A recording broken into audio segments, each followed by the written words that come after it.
Coming up on today's episode of the Salesman Podcast. You make that shift, I think, first by realizing that that's what prospects want to talk about.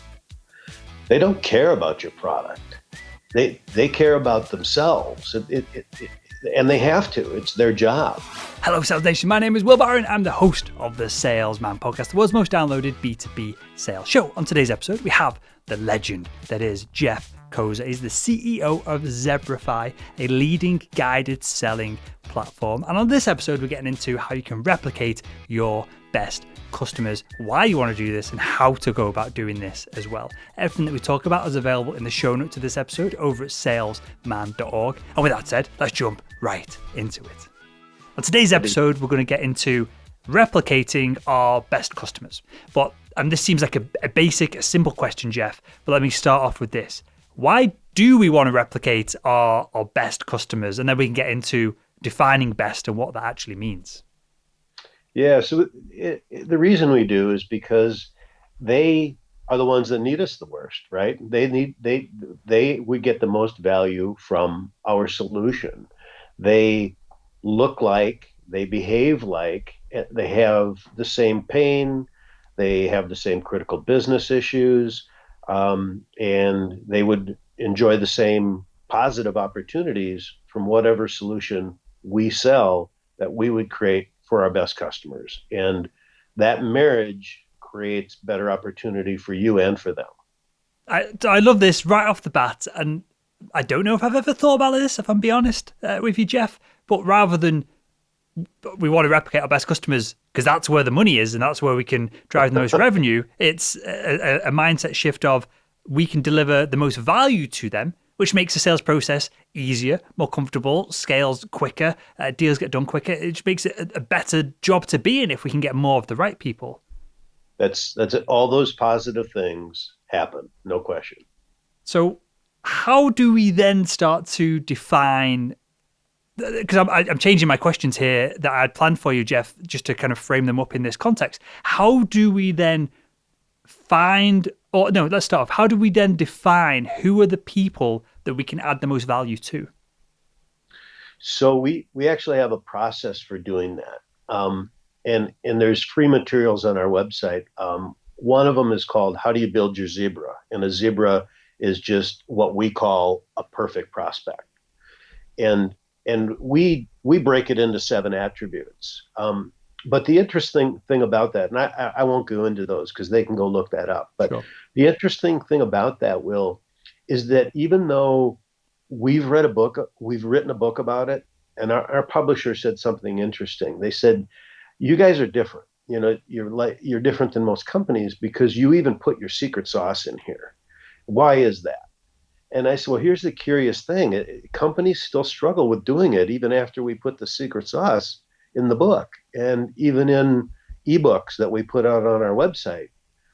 And it's, what I've come to learn is because they think their product is the solution.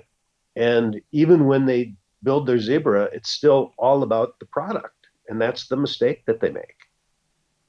What does that mean then to change from being a company focused on product to a company or salesperson focused on solving a problem and adding value to a zebra?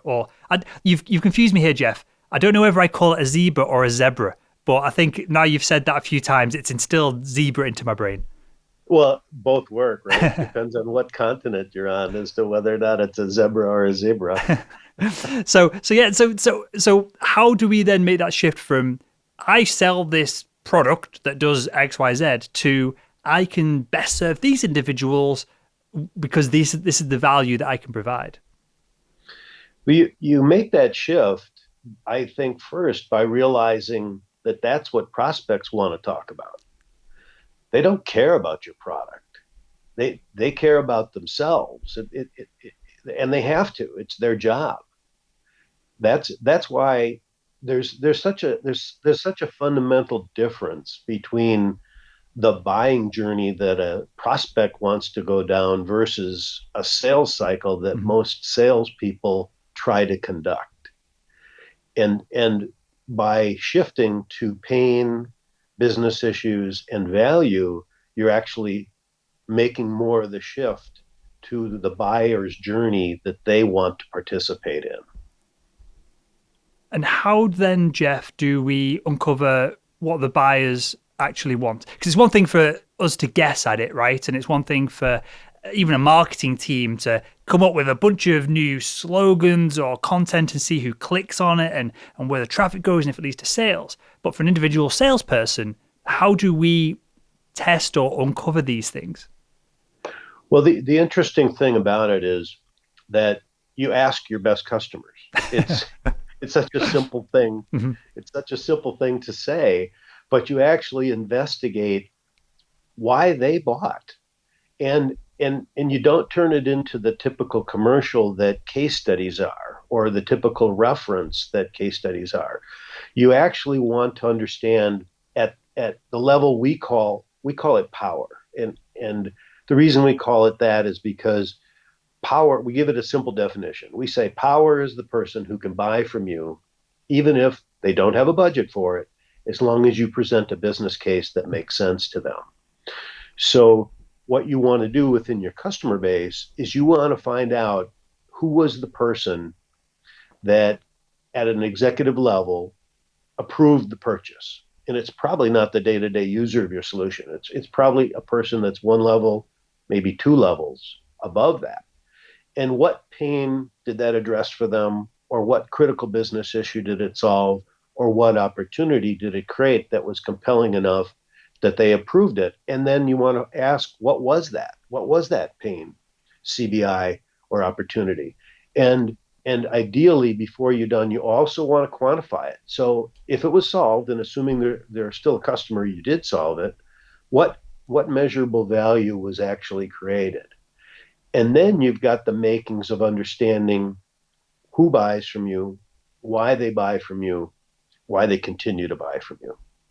So my background, Jeff, is selling surgical camera systems, medical equipment to surgeons, procurement teams. And I remember. Glass rod, remember? For sure. And so in that world, it would probably, well, it would be the deal size we were doing. It'd be a CFO who would sign it off, but they would be getting push and kind of the actual decision on what products and all that kind of stuff would be made on a surgical level, because clearly a CFO is just trying to keep the surgeons happy. And we've got a bit of a weird system here in the UK with our NHS being government run. So it'd be different in a private hospital, I'm sure. The numbers would probably matter more in a private hospital. But with that said, what questions should I be asking a surgeon? Say, because I had one in Bradford, was one of my biggest customers. Bradford Hospital is around the corner from us in Leeds, where I live.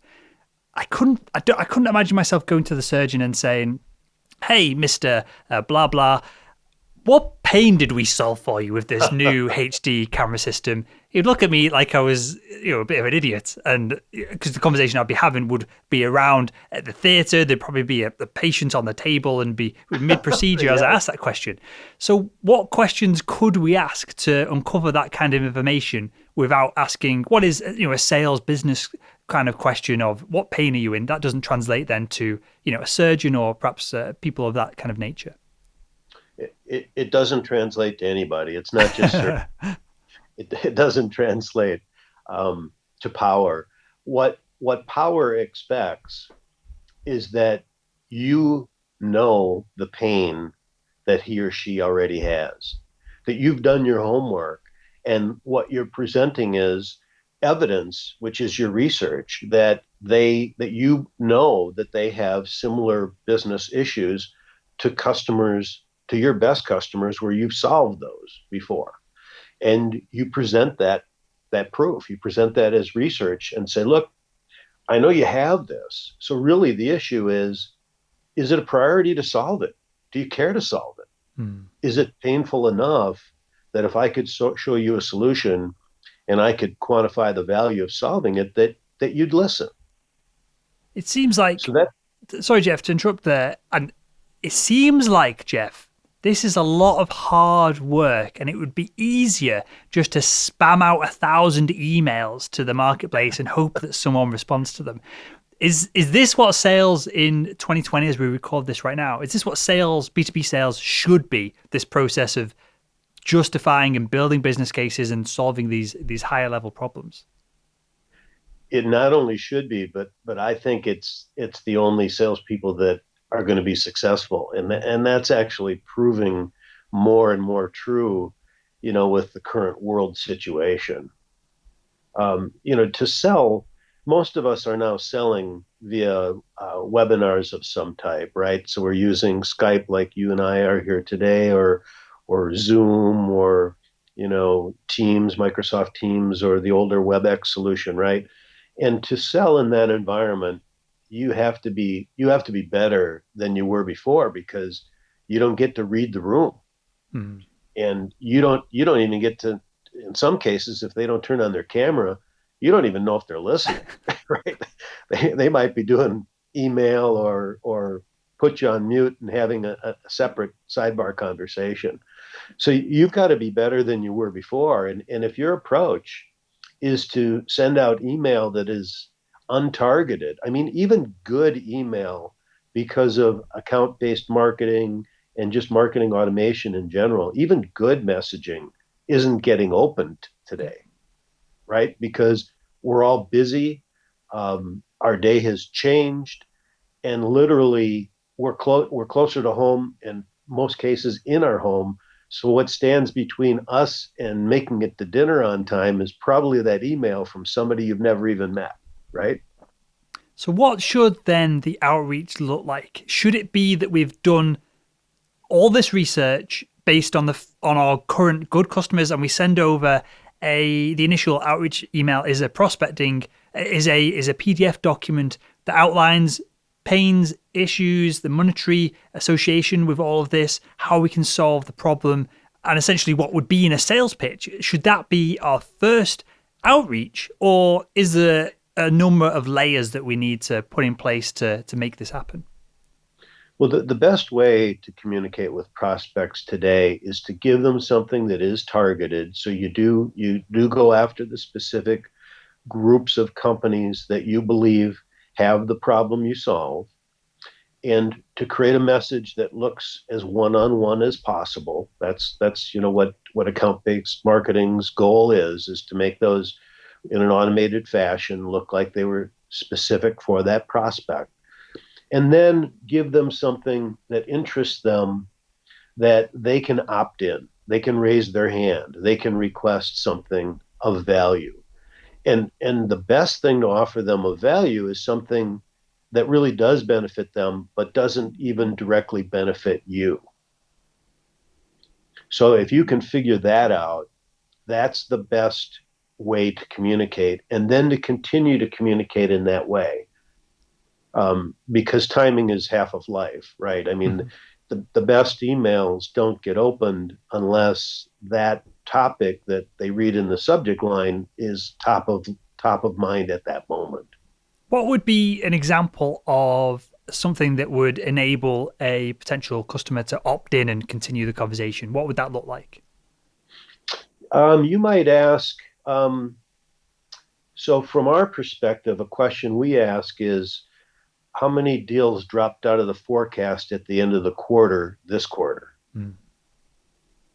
Because that's just classic, right? I mean, it's, if you're not at power, if you're not talking about the pain that they say they want to solve, and if you don't have a business case that aligns with that decision, you can't predict that deal will close, because all three of those things have to be in place in most cases for that deal to close. And you don't need to dive into the numbers here of your team specifically or anything like that, Jeff, but what would be, with a targeted email, let's use email, with a targeted email to the right account with the right message, knowing that, as you alluded to there, it's not the right time for everyone, people have different priorities. Who knows, the house might be just burnt down, the person you're reaching out to, so they're not going to reply immediately because they're sprinting off back home to throw buckets of water over it, whatever it is. What would be a acceptable, or what would be a email reply rate where someone is opting in to carry on the conversation? What would that reply rate number be if we've done everything right? So I've seen as high as 15% open rate, Will, which is unheard of in Mhm. today's world. Most are less than 1% today. And that's because they're untargeted. They are just spamming, to use your words. Yep. They haven't spent the time to create a list that's truly targeted or verticalized. You might have multiple targets. They might be categorized in verticals or horizontal solution sets where you're going after multiple verticals, but they have the same business problem. Yep. If you do that, and then your offering is well targeted, it does provide them something of value. And that doesn't mean just one email. That means every email provides some little new wrinkle to providing them some value that does not benefit you. Again, that's ideal. Is it fair to say then that we should have this blanket rule where you shouldn't reach out or attempt to speak to someone or cold call them, leave them a voicemail unless you've got something useful to share? Is that fair enough to say? Wouldn't it be a better world if that was the way we did it? I mean, well, if we could get marketers to do the same, then it'd be a whole, like, my inbox would be a lot more manageable than what it is right now. Oh, I believe we have to have marketing doing the same because we have to have sales aligned with marketing. And that's pretty rare, but we're all about that. If your lead generation messaging doesn't match the conversations that your sales teams are having with those prospects, you're going to diminish your return greatly right there.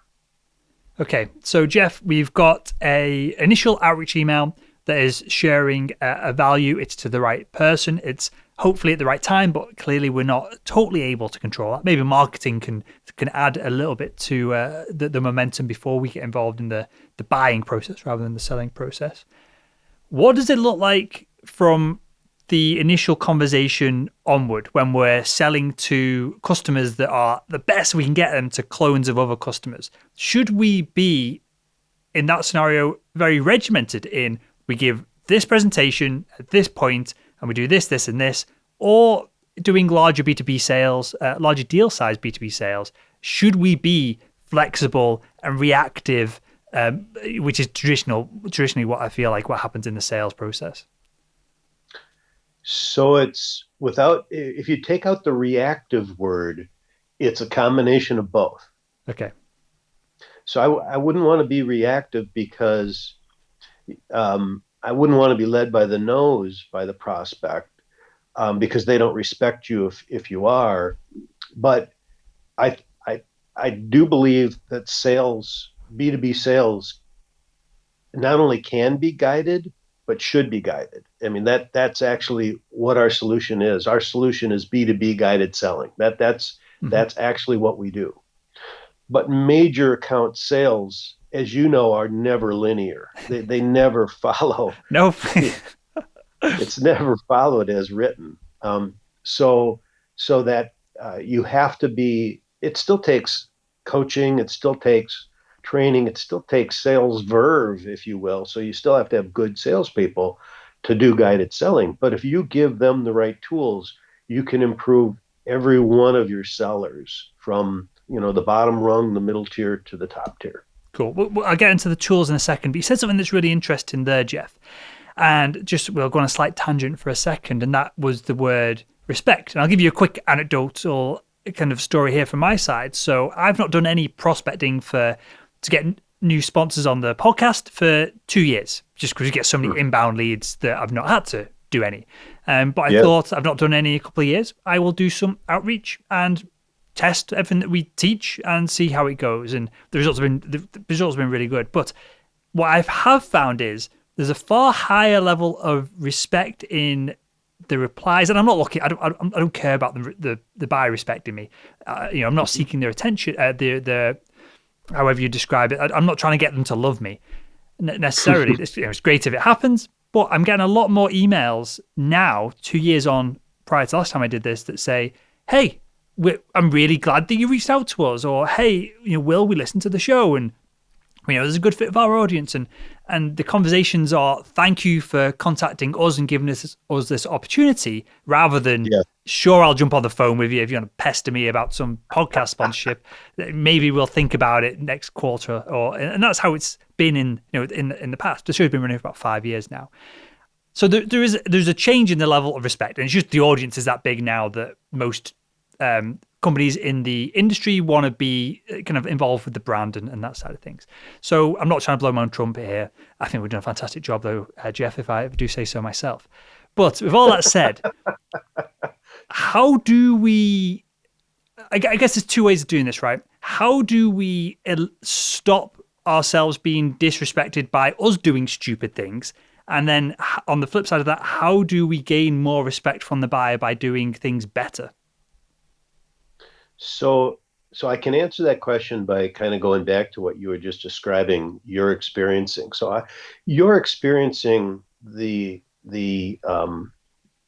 position that you're in, and the success you're having. I like what Zig Ziglar said, many, many years ago. If you give people enough of what they want and need, you will get all of what you need. Sure. And I think your show does that, Will, because I think that's what's inside of you, and I enjoy your show because of that. And it's a feeling. It's about a true inquisitiveness, but also trying to you like to understand things, and I think people. Well, you get the idea. Sure. Yeah. So to answer your question, the way that you get the respect, I believe, is so what is a buyer's journey? I'll tell you our definition of a buyer's journey. So okay. They want to know that you understand their business, and if you understand your business, their business. That's the first step to respect. Second, they want to know before meeting with you that your solution addresses that pain, those critical business issues, and or will create that great business opportunity for them that we've been talking about on this show. So that's two. The third thing, they want to know what proof you have that you solved that pain. So where have you done it? What CBIs have you addressed, and who have you addressed them for? And they want to know that those companies are similar to them, because that's what helps create the belief that they could actually succeed.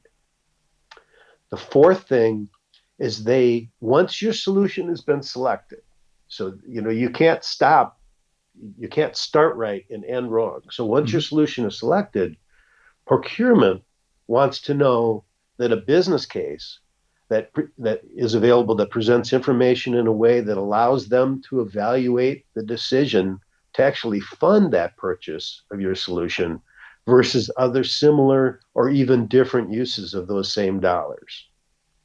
And then there's one last step on the buyer's journey. The final step is they want to achieve the business case and prove to their own organization that the promises that they made regarding this decision have actually been achieved. That's how you close that loop, and then it becomes a sort of a self-fulfilling loop. Mm-hmm. And I think that's why you no longer have to do prospecting and people are finding you, is because for your business, you found a way to close that loop. It's having you laid it out like that, Jeff. Something that I do include, or I am including the prospecting that we're doing at the moment, is a document basically that it takes 2 minutes to rebuild for each person that I'm reaching out to, or each organization that I'm reaching out to on the account-based model, obviously reaching out to individuals, multiple individuals within these big accounts.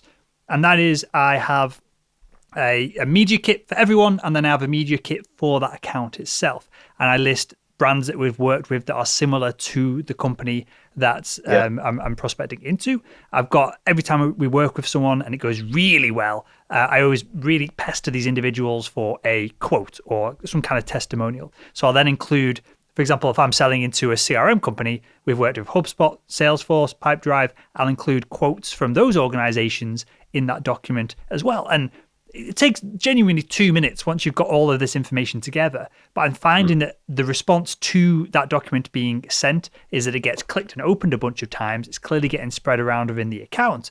But also, I'm getting 100% meetings off the back of it, even if it's a phone call to say it's not right for us right now. Contact us in 2021 or whenever it is. Budgets are set, fine, not a big deal. But finding sending that one document, which inadvertently it covers a lot of what we just discussed so far in the show, Jeff, that is getting more meetings booked than pretty much anything that I've ever experimented with in the past. Yeah, you just described all the things that creates value for somebody, and they can tell it was specific for them. And then out of respect, even if the timing isn't right, they're coming back to you and they're telling you, you basically you've earned that response. You've earned them in their mind, letting you know that the timing just isn't right. And that's a great response from a prospect. Yeah, I feel like two things I'm taking away from this is respect and then earning it as well, which I'm going to use the silly analogy or the silly story again, but you don't earn anything by spamming 1,000 emails and putting them in a drip campaign that hounds them for a phone call for 3 or 4 weeks, right? And then you start cold calling them. I know when people have tried to do that to me, I like to try and coach people the best I can, but sometimes it's just obnoxious and it turns me off and I don't want anything to do with you. And I feel like now more than ever before, this is important for salespeople because your LinkedIn profile is online. It's your personal reputation that is getting wrapped up in a lot of this, isn't it? It certainly is. So with that, Jeff, this, right, for context, I'm doing all this with a list of 50 potential organizations, right? And they're all massive companies. They've got enough money to throw at our silly podcast, not even notice it. What happens if you're doing, or you want to achieve what I'm doing with a much wider market and you're a full-time professional B2B salesperson? How do we get some help via software tools? How can we have some of this programmed into our day so that we're not waking up running around like a headless chicken every morning trying to suss out where we started and where we finished?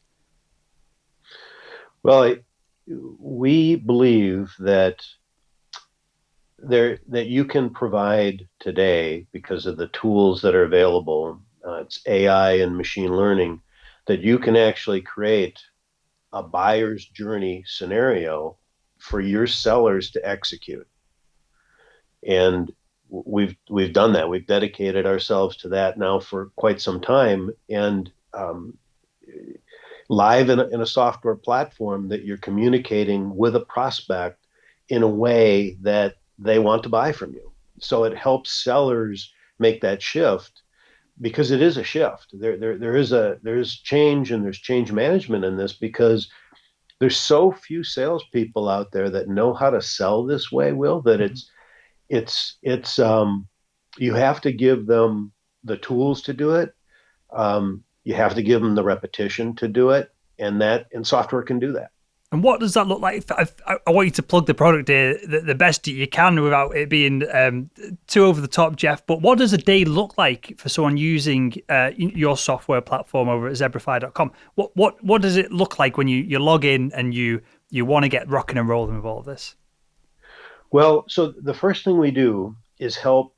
So, and we're going to offer this to your listeners for free to test this out. And they can have it for free as long as they want, in fact, which is kind of a unique test. But so we say only target prospects that are similar to your best customers. And it's kind of hard to figure out who those are. So we've actually done that for them. If they enter, we have a sales bot, we call it the Zebrafi sales bot. If they enter in a website from a company that they know is one of their best customers, they don't even have to know why, we'll find more that look and feel and buy very similarly to that best customer. So that's kind of step one. Yep. That's a lot of things happen behind the scenes, but it's not necessarily a very pretty presentation of that piece of the software, but it creates a great result, and that's free. But the rest of our platform, it's almost like you're doing a demo. So if you have, let's say you're a software company and you do a demo of your software, well, you kind of do a demo inside of our software too, because what you do, there's a section where you say, let's figure out if we're the right fit. I think we are, because I did my homework, I did my research. This is what I learned about you, but let's score this together. Let's see if you should spend any more time with me. And prospects like that, because in a buyer's journey, they want to opt in or opt out of that buying cycle, right? Based on what they learn about you. So that's the first thing you do is you establish, okay, we agree we're in the right place. Not only do I solve whatever it is you're looking for, but the timing is right, right? Got it. The next thing is you pre-prepare a business case. So it's kind of a guesstimate, a hypothesis, if you will, of what value your solution could create. What problems would it solve because you did your research, and you have an estimate of what value it could possibly create. And that estimate is directionally right. And the reason it's directionally right is because you have customers right there, right at your disposal that you can pop open that you've done it for and that are very similar to that person that you're speaking and conversing with. Mm-hmm. So you can say, this is approximately how much value I can create for you. This is where I've done it before. This is what these customers said we did. And the next step, if you're interested, would actually be to work with people you trust to verify that we can really do this for you. What does that look like? How do we achieve that step on its own, Jeff? So you're such a good question asker, Will. People will think we practice this. No, not at all. I'm intrigued. I'm genuinely intrigued. There's probably 5 episodes to go at here. Well, the book is probably the answer, but there's multiple things to go at here. But how do you then tie in this other source? Yeah, here's how you do it. So if they say, yeah, this is interesting, they'll usually say, I'm not sure I really buy this business case yet, but it's interesting. The way you figure out whether or not you can do it for them and gap it, what you really have to do. So almost every business problem that they might have, they probably have solved somewhat before, right? Maybe they have a process or maybe they have some other solution in place. They buy from somebody already, or they have some other, whatever it is. So what you have to do is you design a question that says, okay, the best practice solution of this problem includes this. So how close from 0 to 100 are you able to say that you do these things? And you then make the statement. And they say, well, we do this piece of it, but we don't do that at all, right? So maybe they say we're 25%. So you actually enter that in the software. And what it does then, it takes your claim about solving that problem down by 25% automatically. Got it. And it says, here's the remaining value that you're still leaving on the table. And it's very smooth and easy, and anybody can do it. I mean, a very inexperienced salesperson can do this.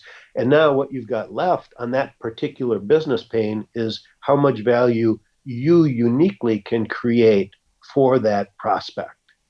And I guess this then is bullet points for meetings, conversations, refining a business case. It's laying it all out for you, right?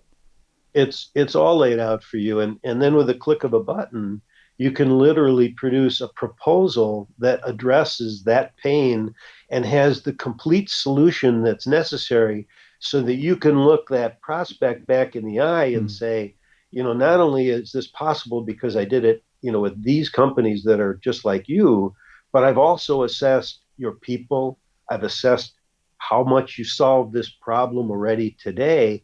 And I've put in here the training, the coaching, maybe the change management that's necessary so I can say, we're going to achieve this business case together. And by the way, I have a process to make sure you do, because after I'm done selling it to you, that's how we turn it over to our client success team. And we continue to measure, are you getting what you expected? Because we know you can make another decision tomorrow. Yeah. Right. So it's in our best interest to make sure you succeed, and we do. Love it. Jeff, I don't want to put you on the spot here, but just because we covered the product, is there any data or figures or numbers on reduced time from prospect to customer, or a percentage chance of winning the business? Is there any data that backs, not necessarily the product, but the methodology up? We measure 5 things, but I'll just give you 3 easy ones to remember. Sure. Pipeline close rate. It goes up a minimum of 102%. Average deal size goes up a minimum of 13%. And we have clients that did over 800%, but nobody would believe that. And length of the sales cycle is shortened by at least 21%, because when they do this and they follow, if they do this for 3 years, that's the minimum results you'll get, because that's the least we've ever produced over a 3-year period. The reason I ask that is that some people will be listening to this and going, "Oh, I can blag this on a phone call. I can do this off the top of my head." But I feel like maybe the first time you go through this process, maybe it takes longer. But once you've got all these pieces of the puzzle in place, and I know from selling the ad space on the podcast that with no brands that you previously worked with, clearly it's going to be more difficult to sell someone than when you've got a bunch of happy brands and numbers and metrics that we all have now, that proves the legitimacy of being in front of Sales Nation, this audience. But I feel like there'll be a few people, I want to ask you those numbers because I feel like there's a few people who go, "I'm just a natural salesperson. I can blag all this. I can do it on the phone call." But why make things difficult for yourself? I feel like that's the conclusion I'm getting from all of this. A little bit of work up front makes all of this more successful at the back end, seemingly. And you're right. The best salespeople can do that, and you did it, and you're doing it today as well. And they sort of figure it out through trial and error. But this does put better tools in the hands of the best salespeople. But it also gives virtually everybody else that wants to dedicate themselves to it the ability to sell like that best salesperson. Got it. That makes total sense. Well, with that, Jeff, you've won the award for best shirt on the Salesman Podcast. For everyone who's you like that branding. For everyone who's listening to this episode, you have to check it out on YouTube to see what we're discussing here. And the mask as well. And with that, Jeff, tell us where we can find out more about selling to zebras/zebras. I'm still not sure which one I would have used if you hadn't have inceptioned me with zebras at the beginning of the show. Tell us where we can find out more about you and everything that you're doing, mate. So we still have a website called sellingtozebras.com, but our company name is Zebrafi. So if they go to Zebrafi, that's ZEBRAFI.com, they'll find out who we are, what we're about, and they'll get many questions answered. But if they want and are interested in the sales bot, if they just go to zebrafi.com/salesbot, they'll be able to see the information on the free trial and sign up and try for free a way to fill your pipeline with prospects that look just like your best customers. Perfect. Well, I'll link to all of that in the show notes of this episode over at salesman.org as well. And with that, Jeff, I want to thank you for your time. Obviously, the research that's gone into all of this, I appreciate it. You're making selling more effective for everyone involved. And with that, mate, I want to thank you for joining us again on the Salesman Podcast. Always a pleasure, Will.